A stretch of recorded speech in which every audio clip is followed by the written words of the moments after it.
Conmei versus Mubu. Selon moi, le meilleur combat de tout Kingdom.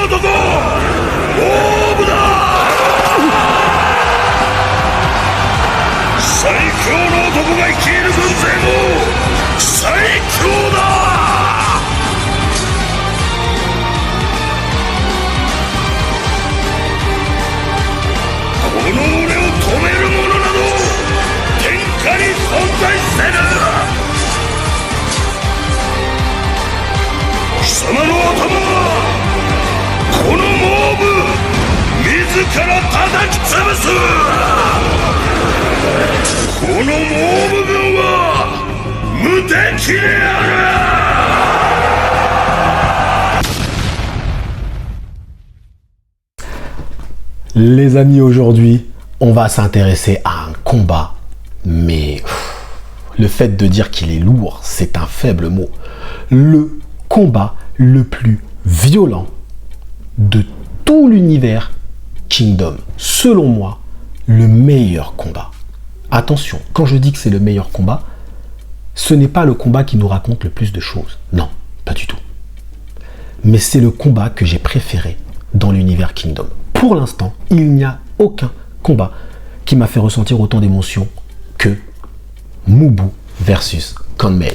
C'est d'ailleurs une contradiction qu'on mette Karine en couverture, parce qu'on sait que ça va être Mubu versus Conmei. Moi, j'aurais mis une photo de Mubu énervé, mais bref. Honneur à vous les gars, j'espère que vous allez bien et bienvenue sur Fumigène. Aujourd'hui, on va causer d'un combat qui est historique dans l'univers Kingdom. Chaque communauté a son combat historique. Dans l'univers Dragon Ball, on a évidemment Goku versus Freezer, Gohan versus Cell, ok, Goku versus Kid Buu. On a des combats historiques comme ça dans les shonen.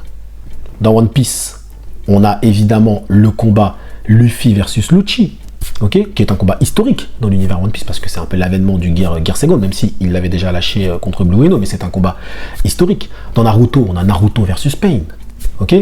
On a toutes les communautés ont leur combat historique. Eh bien, nous aussi, dans la communauté Kingdom, on a notre combat historique. On a Mubu versus Conmei, les gars. Et oui.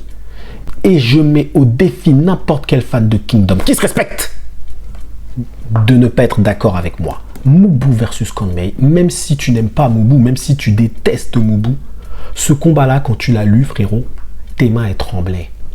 Tes mains tremblaient. Même toi, tu avais peur de te prendre un coup de masse. Frérot, tu es en train de lire, tu as l'impression que tu vas prendre un coup de masse dans la tête. Tellement Hara était à son apogée graphiquement.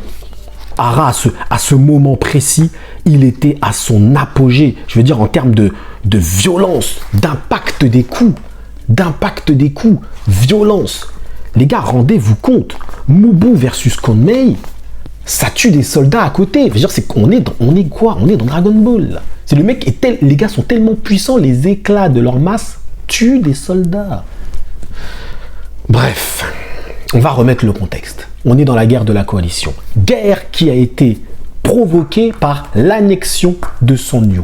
Coalition créée par Reiboku et l'état de Shu. Je fais que des rimes en août depuis tout à l'heure, je vois, je suis trop fort. Et l'état de Shu est le plus puissant dans toute cette coalition. C'est lui qui a envoyé les hommes les plus forts, il a envoyé Conmei, il a envoyé Rinbukun, il a envoyé aussi Karin. Donc on sait que l'état de Shu a fait une véritable démonstration de force. D'accord? Donc l'étendard, le représentant de cette force, c'était Conmei. Conmei représentait la force de la coalition. C'est pour ça qu'ils ont envoyé Conmei. C'est pour immédiatement imposer le respect. Parce que Conmei, à ce moment précis de l'histoire, était considéré par beaucoup dans l'univers Kingdom, même si nous on ne le connaissait pas, mais par beaucoup de personnes dans les autres États, comme l'homme le plus fort de la Chine. C'est dit par Shue-kun. Si on doit définir, si on doit donner un titre d'homme le plus fort, c'est Conmei qui doit l'avoir. Ok? Donc il faut bien comprendre le contexte lorsque Mubu se lance face à Conmei, qui il a en face de lui. Donc on est dans cette guerre de la coalition. Conmei est l'étendard de la force de la coalition, c'est le représentant, ok, c'est le plus puissant.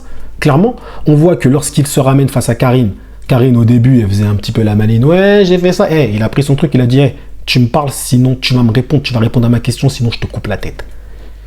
Karine, elle lui a tout de suite dit, oui, non, en fait, j'ai décidé de faire ça parce que machin, parce que Karine ne jouait pas trop le jeu, on va dire un petit peu, et lui ne comprenait pas pourquoi elle faisait ça. Donc il est venu, il lui a mis un coup de pression, il a dit, hey, si tu parles pas, je te coupe la tête direct. On te montre tout de suite Kanmei c'est quoi, même dans son état. Donc Mubu se lance face à Kanmei. Le sous-texte évident est, qui sera l'homme le plus fort de Chine? Voilà, je veux dire, là, je ne débattrai même pas avec quelqu'un qui me sortira autre chose que ça.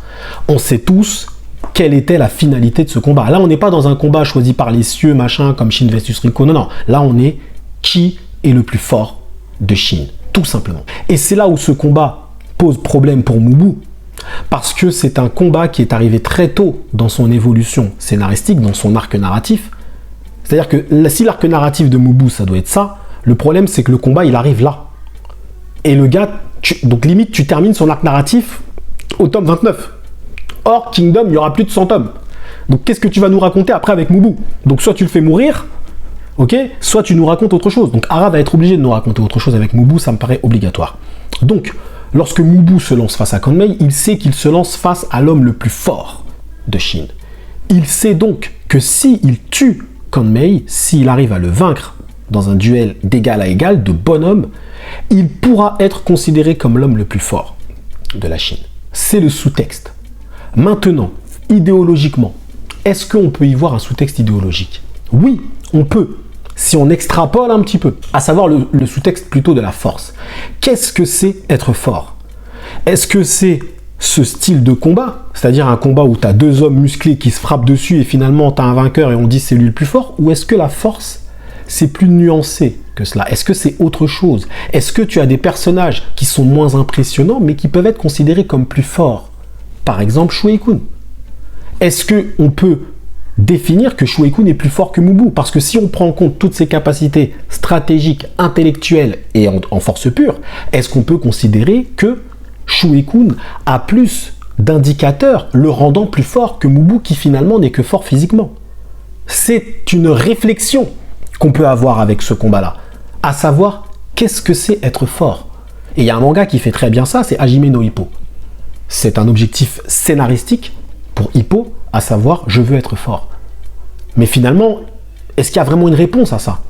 Parce qu'on a tous notre interprétation de la force. C'est pour ça que maintenant, on définit toujours, on précise en disant force physique, force machin, force ceci, force cela. Maintenant, si on doit se dire en force physique, qui est le plus fort, on sait que c'est Mubu à l'issue de ce combat-là. Maintenant, Mubu va devoir chercher autre chose que la force physique. Parce que là, dans ce combat-là, il cherche la force physique. Mais peut-être qu'il va comprendre que ce qu'il cherche, c'est autre chose. C'est pas simplement « je suis l'homme le plus fort du pays ». Il voudra peut-être atteindre autre chose. Mais bref, le combat débute. On voit tout de suite que Kanmei a le dessus. Parce que Kanmei a le dessus physiquement, mais c'est surtout psychologiquement il a le dessus. C'est-à-dire que Kanmei le dira. Il sait qu'il est le plus fort, donc finalement, il s'ennuie. Il s'ennuie. Mais je vous ai déjà appris, les frérots, que lorsque ton personnage dit ça au début de combat, il arrive en début de combat, il te dit « moi je m'ennuie, c'est moi le plus fort, machin. » Donc maintenant, en gros, voilà, je dois juste, on va dire, entretenir ce titre. Ben, il a fini son arc narratif. Qu'est-ce que tu veux qu'il te raconte après? Soit on lui montre qu'il y a plus fort que lui et après il repart dans une quête initiatique pour devenir le plus fort, soit tu le dégages du scénario. Bah, Hara a décidé de le dégager du scénario. Parce qu'il n'y avait aucun intérêt à garder Kanmei après une défaite contre Mubu. Clairement et simplement.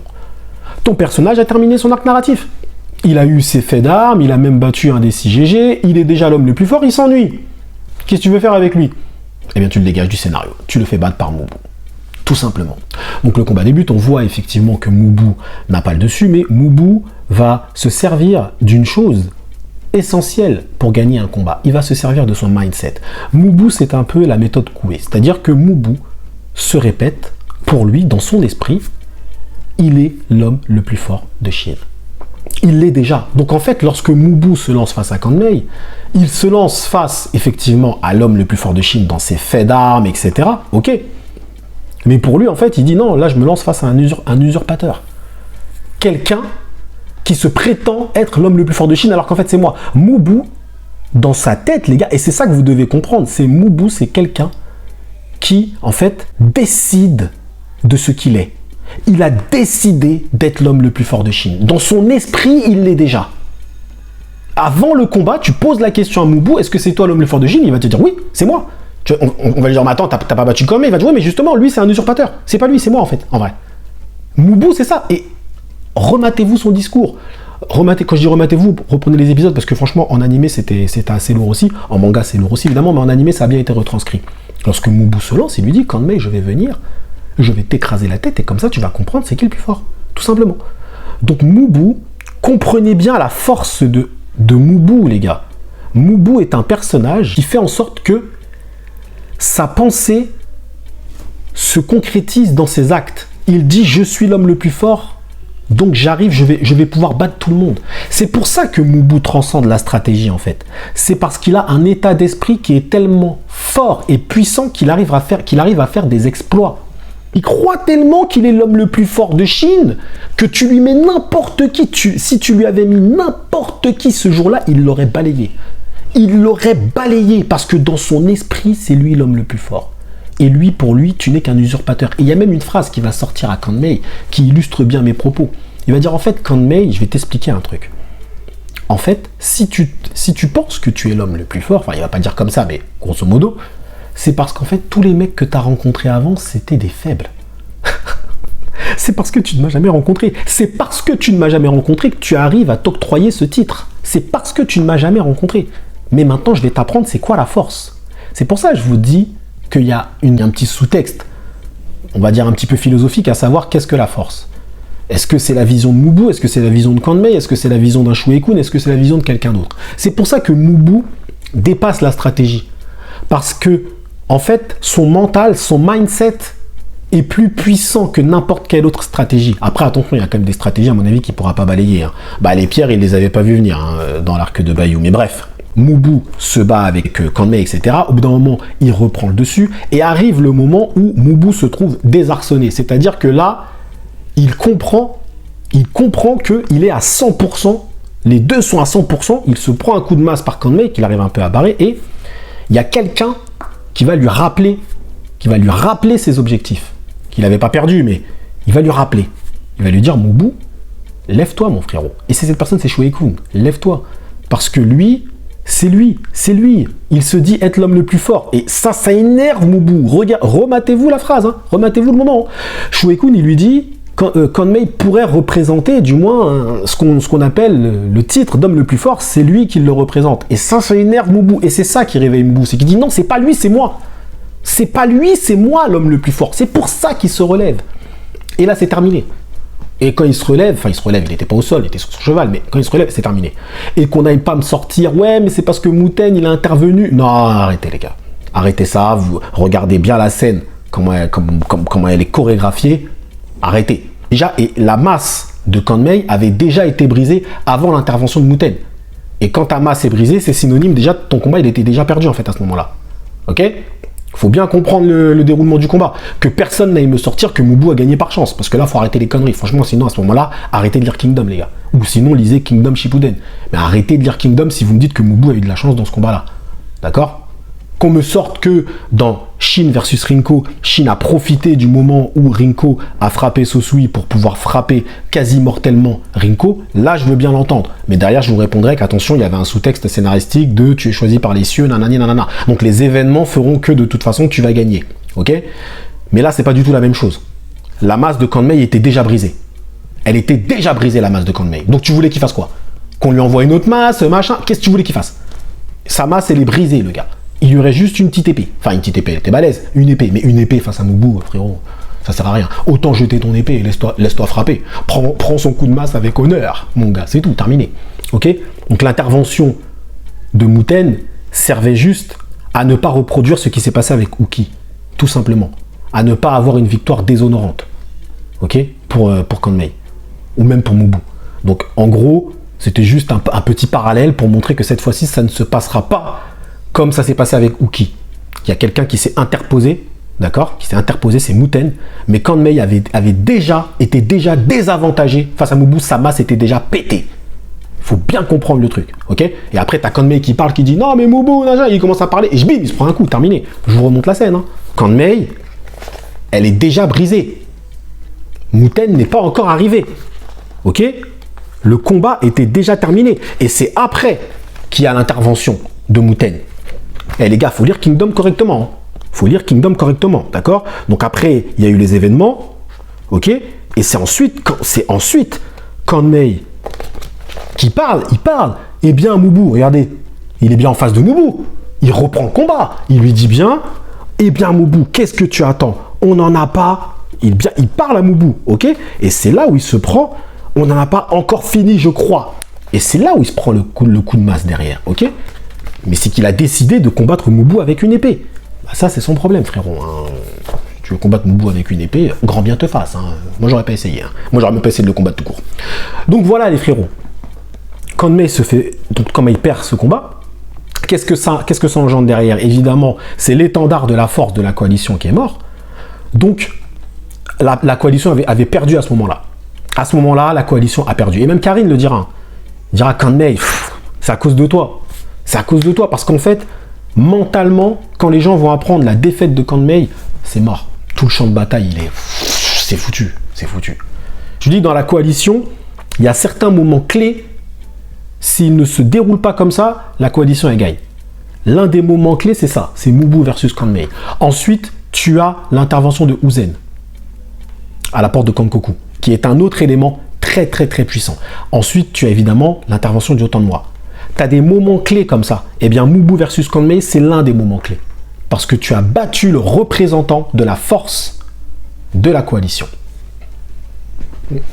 Ah les gars, moi j'ai kiffé faire cette vidéo. Je kiffe faire cette vidéo, je kiffe décrypter les combats comme ça.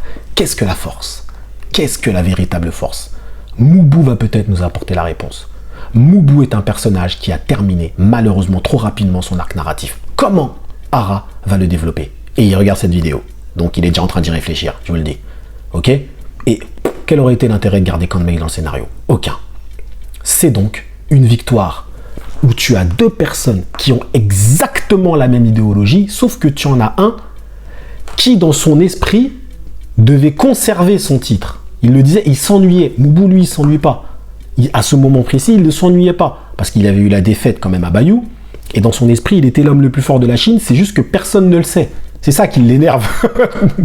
Enfin, c'est pas que personne ne le sait, mais c'est que c'est un peu lui, quoi. C'est lui dans sa tête, je suis le plus fort. Oui, mais il n'y a que toi qui le pense, frérot, parce que Mubu n'avait pas non plus une notoriété extraordinaire à ce moment-là. Donc c'est juste ça l'énerve. C'est qu'il pense qu'il est le plus fort, mais il n'y a que lui qui le pense. Donc c'est pour ça qu'il faut qu'il se fasse Kanmei, parce que Kanmei, maintenant, tout le monde va le savoir, voilà. Parce que Mubu, c'est aussi ça, il veut que tout le monde soit au courant qu'il est le plus fort. Bah, sinon, ton titre ne sert à rien. S'il n'y a que toi qui penses tout seul dans ta chambre que tu es le plus fort de Chine, frérot, tu vas pas aller très loin comme ça. Donc Mubu, c'est... Ah, tout le monde pense que c'est lui, bah ça m'énerve, parce qu'en fait, c'est moi. C'est un peu ça. Ok, dites-moi, vous, en zone commentaire, maintenant, comment vous avez perçu ce combat-là? Et moi, pourquoi ce combat est le meilleur de Kingdom? Dire parce que moi, j'ai trouvé, en termes de violence, je trouve qu'il est à un niveau stratosphérique, très clairement. Hein. En termes de violence, moi, personnellement, Mubu versus Kanmei, c'est le plus violent. Ok, c'est celui qui me raconte, des choses que moi, j'apprécie, à savoir qu'est-ce que la véritable force, l'idéologie, le mindset de Mubu, moi, je kiffe le genre de mecs qui se disent, je suis ce que je pense. Je pense ça, donc je suis ça. Ok? Et évidemment, on lui a donné l'adversaire parfait, Kanmei. C'était l'adversaire parfait, Kanmei. Parce que s'il y a un mec qui pouvait douter de la force de Kanmei, c'est qu'il n'a pas du Kingdom. Le gars vient de te dire qu'il s'était fait un décis GG, d'accord? Le gars, tu vois, qui met des coups de pression à Karine dans son propre coin, il met des coups de pression, et t'as Shuei-kun qui l'encense en disant, ouais, lui, attention, parce que lui, c'est vraiment le plus fort, tatati patata. On savait tous que Kanmei, c'était un adversaire de ouf. Kanmei a le profil type pour être un adversaire final pour Mubu. Il avait le profil type. Tu prends ce même Kanmei, tu le mets en fin de Kingdom pour Mubu, il est parfait. Tu nous mets ce combat-là à la fin de Kingdom, c'est parfait. Sauf que Hara, il a été généreux, il nous l'a mis à peine à 30 tomes. Même pas 30 tomes, il nous a donné un combat comme ça. Donc il a été généreux, Hara. Mais maintenant, il va falloir qu'il nous raconte autre chose avec Mubu. Merci à vous, en tout cas, les frérots, d'avoir suivi cette vidéo jusqu'au bout. Prenez soin de vous et que l'honneur soit avec Mubu. Il y a trop de mecs qui respectent pas Mubu. Je le dis, un jour, les vestes vont se retourner. Quand l'arc de Chou va arriver, je vous dis, vous allez tous retourner vos vestes. Parce que Mubu, il va faire des saloperies. Je vous dis, Mubu, lui... De toute façon, Mubu, normalement, l'arc de Chou, c'est celui de Mubu. L'arc de Wei, c'est celui de tout. Ok. Ensuite, il y aura les petits Han, machin, tout ça. Ça, je pense que ça va être aussi tout, etc. Ensuite, il va y avoir forcément l'avènement de Uzen. Donc, Uzen, je me demande bien ce que ça va être. Uzen, ça va être peut-être contre Zhao. Et Chou, ça va être tout. Ça va être Mubu. C'est obligatoire. Chou, ça va être Mubu. Clairement.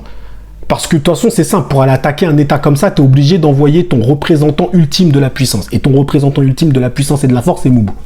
Clairement. Que l'honneur soit avec Moubou.